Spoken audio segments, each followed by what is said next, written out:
जय गुरु जी संगत जी। संगत जी, गुरु जी की डिवाइन कॉल सत्संग प्लेटफॉर्म में आप सभी गुरु परिवार का हार्दिक स्वागत है।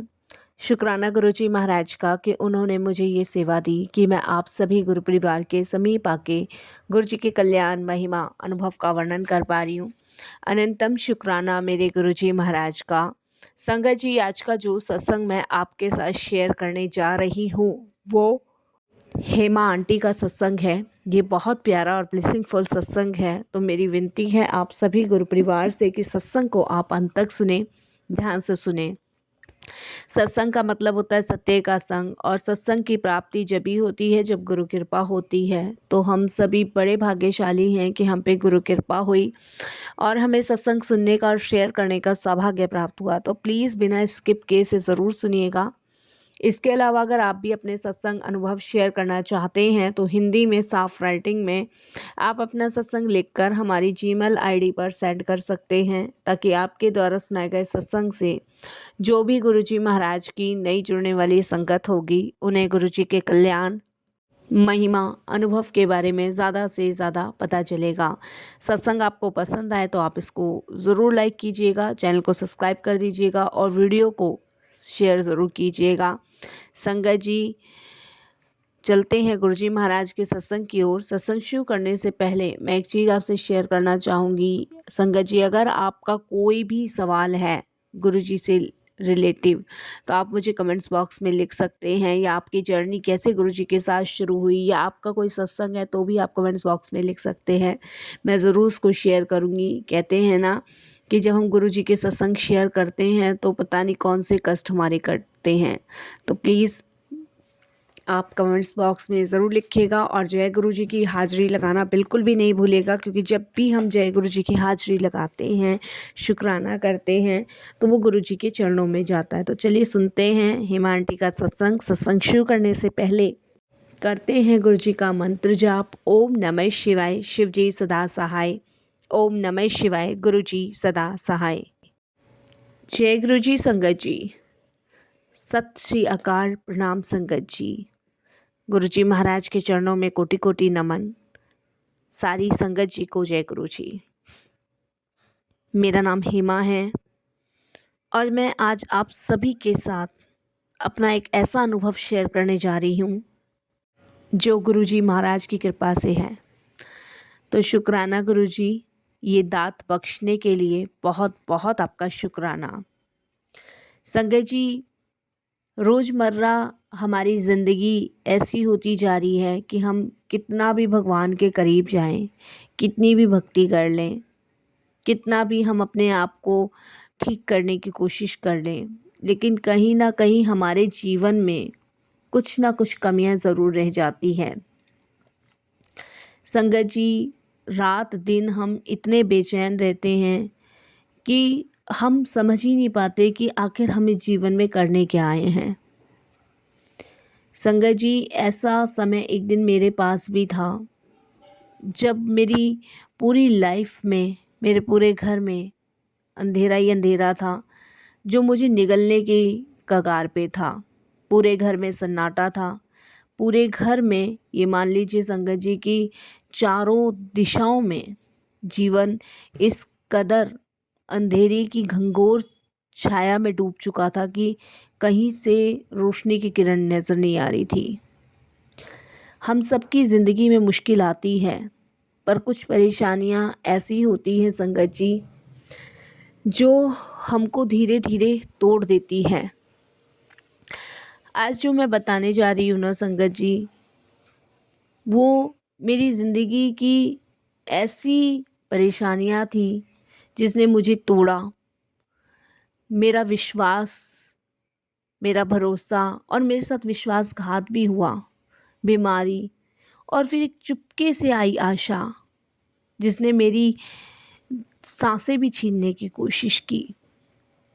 संगत जी, इस सत्संग को शेयर करते हुए मेरे से कोई भी भूल चूक होती है तो मुझे आप क्षमा कीजिएगा, और मैं गुरुजी से भी यही अरदास लगाती हूँ कि गुरुजी इस सत्संग के माध्यम से अनेकों के कष्ट दूर कीजिएगा, और जो भी ये सत्संग सुने उनका कल्याण कीजिएगा। यही मैं अपने तरफ से गुरुजी के चरणों में अरदास लगाती हूँ। संगत जी, हम लोग पटना में रहते थे और पटना से हम दिल्ली शिफ्ट हो गए थे। पटना में मेरे हस्बैंड चल बसे थे, तो वहाँ पे फिर संगत जी हमारा सब कुछ ख़त्म हो गया था। हम लोग दिल्ली शिफ्ट हो गए थे क्योंकि दिल्ली में मेरे सबसे बड़े भैया रहते हैं और यहाँ पे हमने एक छोटा सा मकान किराए पे लिया था। 2 कमरे का घर था और संगत जी सब कुछ तो अच्छा नहीं था, लेकिन हाँ फिर भी बहुत सारी चीज़ें हमने दिल्ली में आकर अच्छी की थी। ऐसा नहीं है कि सारी चीज़ें ही ख़राब थी। पटना में हमारे कुछ ऐसे रिश्तेदार थे जो हमसे बहुत ईर्ष्या करते थे, लेकिन जब तक मेरे हस्बैंड जीवित थे तब तक उनकी ईर्ष्या, उनका क्रोध हम पे इतना नहीं हावी हुआ था जितना उनके जाने के बाद हुआ। मैंने, मेरे हस्बैंड ने लव मैरिज की थी और उनकी तरफ की सारी फैमिली मेरे और मेरे हस्बैंड के अगेंस्ट थी और मेरी फैमिली ने तो बहुत टाइम पहले ही मुझसे एक रिश्ता था वो ख़त्म कर दिया था। इसीलिए मैं दिल्ली में शिफ्ट हो गई थी और दिल्ली में मेरे मामा जी का बेटा रहता है जिसने मुझे शुरू से सपोर्ट किया है, शुरू से मेरी परेशानियों में वो खड़ा रहा है। हम 3 बहनें थीं, 3 बहनों में से मैंने संगत जी अपनी पसंद से शादी की क्योंकि मेरे से जो बड़ी मेरी बहन थी उसकी पेरेंट्स ने ही शादी की थी, लेकिन उसके जीवन में बहुत कष्ट थे, मैंने देखा और उन कष्टों में ही वो जी।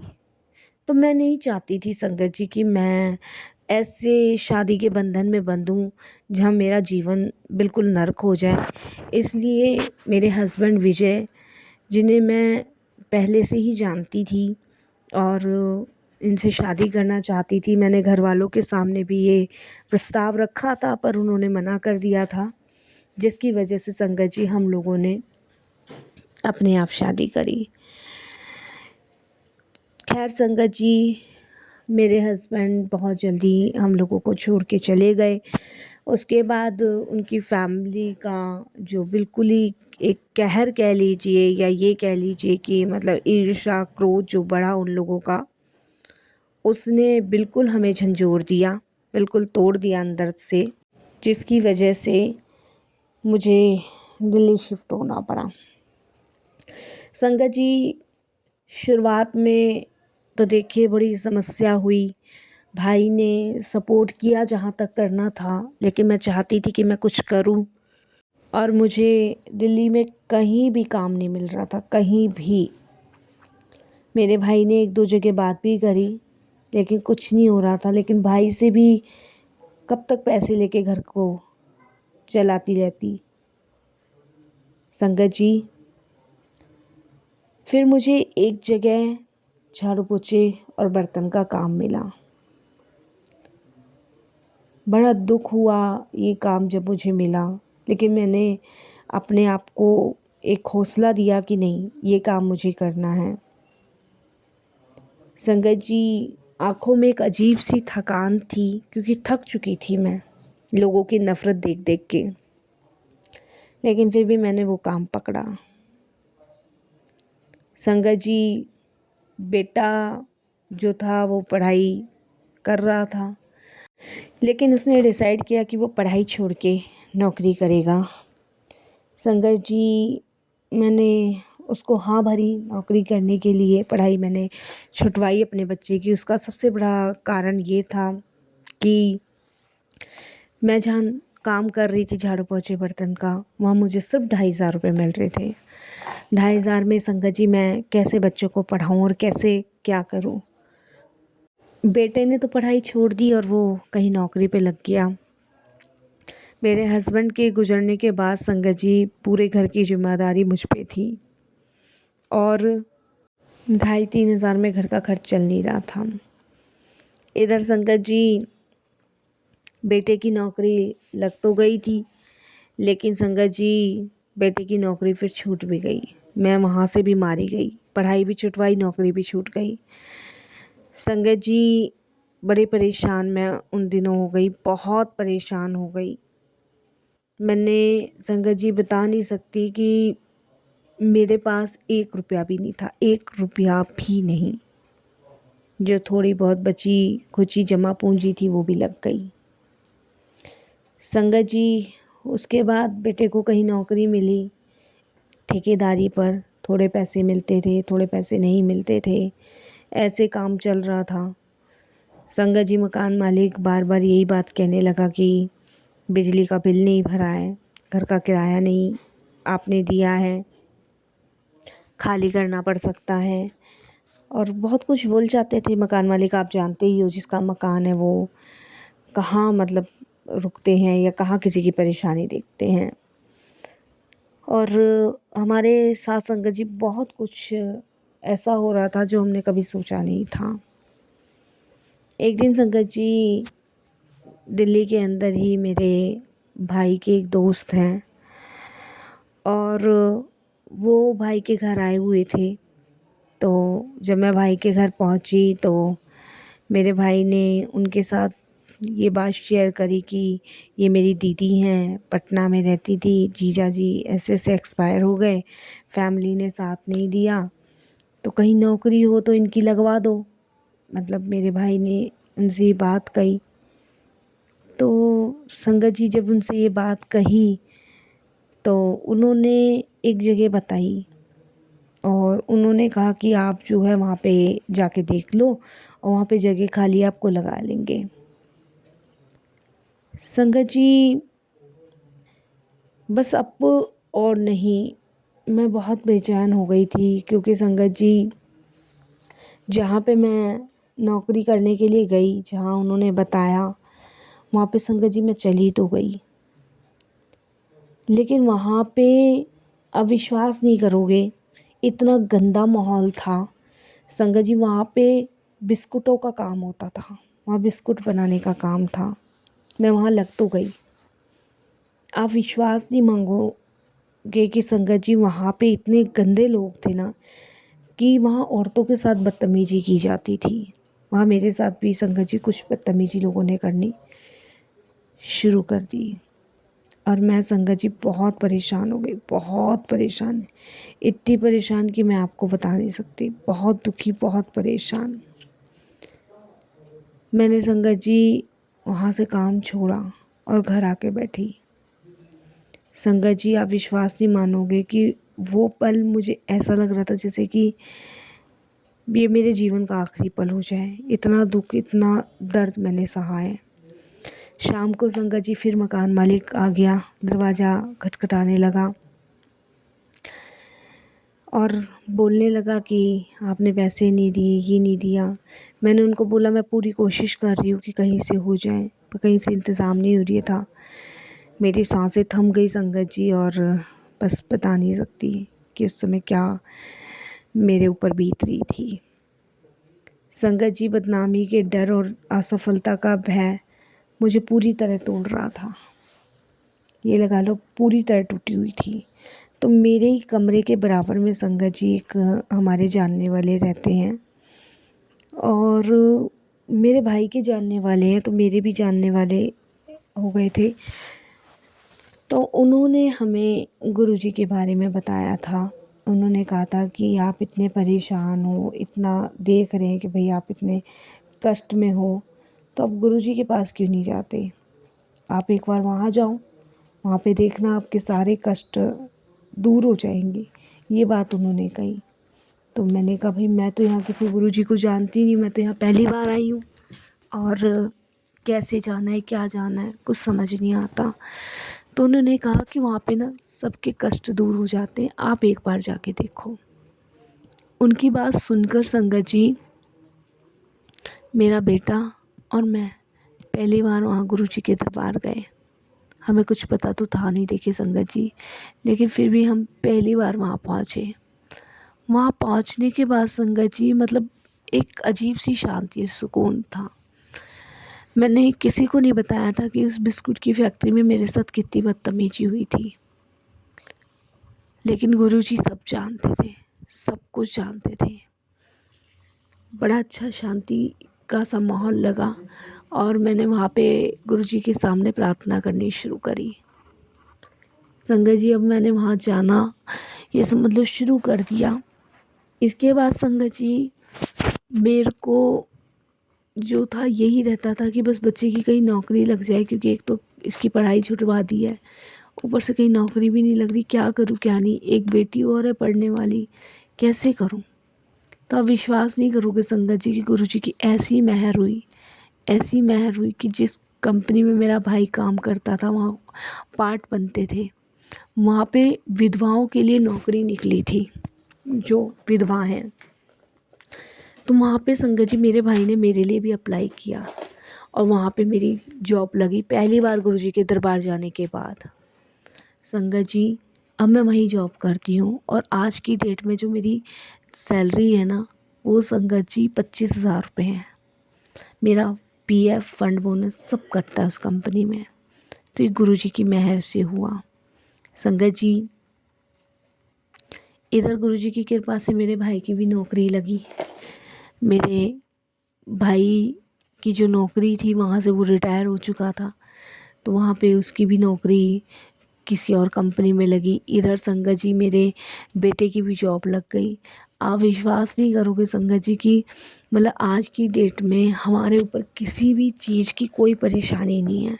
गुरुजी महाराज का सब दिया हुआ मेरे घर में। मेरे मामा जी के बेटे की शादी हुई थी संगत जी, उसकी वाइफ और उसके बच्चे उसको छोड़ के जा चुके थे। मेरा भाई संगत जी यहाँ सिर्फ अकेला ही अपना जीवन व्यतीत कर रहा था, लेकिन मेरा भाई और मेरे गुरुजी ने मुझे बहुत सपोर्ट किया। आज संगत जी मेरा भाई मेरे बच्चे मेरे साथ ही रहते हैं और गुरुजी का ध्यान करते हैं, गुरुजी की चरणों में अरदास लगाते हैं। हमारा जीवन जो आज बिल्कुल ठीक है वो सिर्फ गुरुजी की कृपा से। हम ये जानते हैं संगत जी, नहीं तो कुछ भी नहीं था हमारे जीवन में, तो सब कुछ ख़त्म था। संगत जी मेरे हस्बैंड के जो हिस्से में चीज़ें थी ना, उनका एक अंश तक हमें नहीं मिला। लेकिन यहाँ पे दिल्ली में संगत जी अपना घर बनाना बहुत मुश्किल है। 2011 में मैं यहाँ आई थी और ये लगा लो संगत जी 2017 तक गुरुजी की मेहर से मैंने अपना घर खरीद लिया था। आज हम सब गुरुजी का बहुत शुक्राना करते हैं। कहते हैं ना संगत जी, जब इंसान छोड़ देता है ना साथ, जब भगवान पकड़ते हैं। मैं यही सोचती थी संगत जी कि मेरे हस्बैंड के जाने के बाद मैं कैसे संभालूंगी बच्चों को, कैसे क्या करूंगी।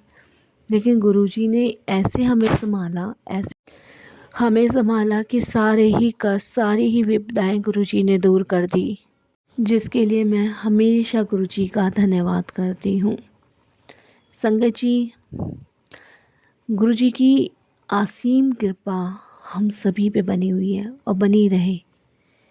इसके लिए मैं सिर्फ 2 लाइनें गुरुजी के लिए कहना चाहूँगी। गुरुजी तुसी मेहर करो, तेरी मोहब्बत में गुरुजी एक बात सीखी है, तेरी भक्ति के बिना ये सारी दुनिया फीकी है। तेरा दर ढूंढते ढूंढते ज़िंदगी की शाम हो गई, जब तेरा दर देखा मेरे गुरुजी तो ज़िंदगी ही तेरे नाम हो गई। संगत जी ये वो चंद लाइनें हैं जो हमेशा मैं अपने गुरुजी के सिमरन में इनको लेती हूँ।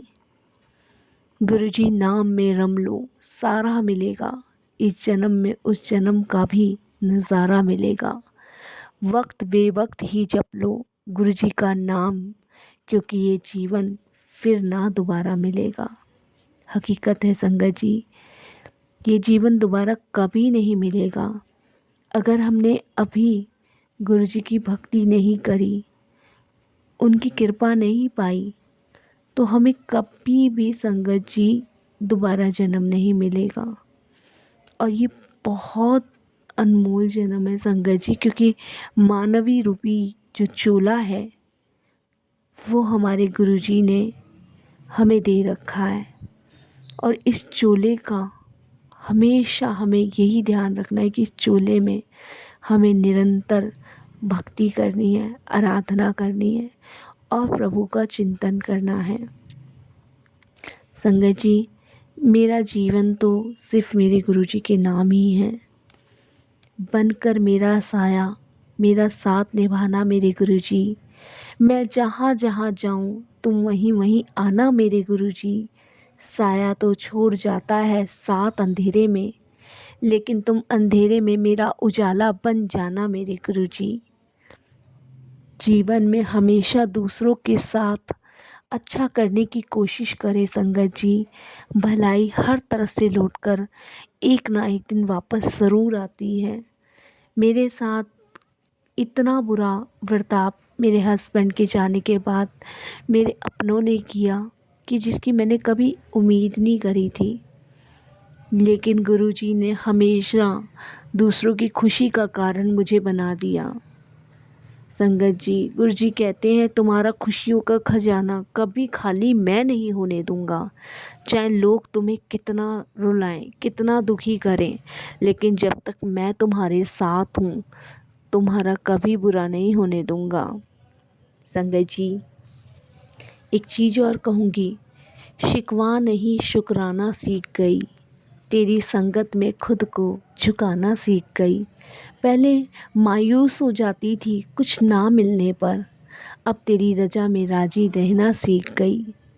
संगत जी, ये मेरे गुरु की कृपा है, ये मेरे गुरु जी की मेहर है, जिन्हें मैं बारंबार प्रणाम करती हूँ, कोटिदान शुक्राना करती हूँ कि जीवन इतना धन्य हो गया गुरु जी को पाके।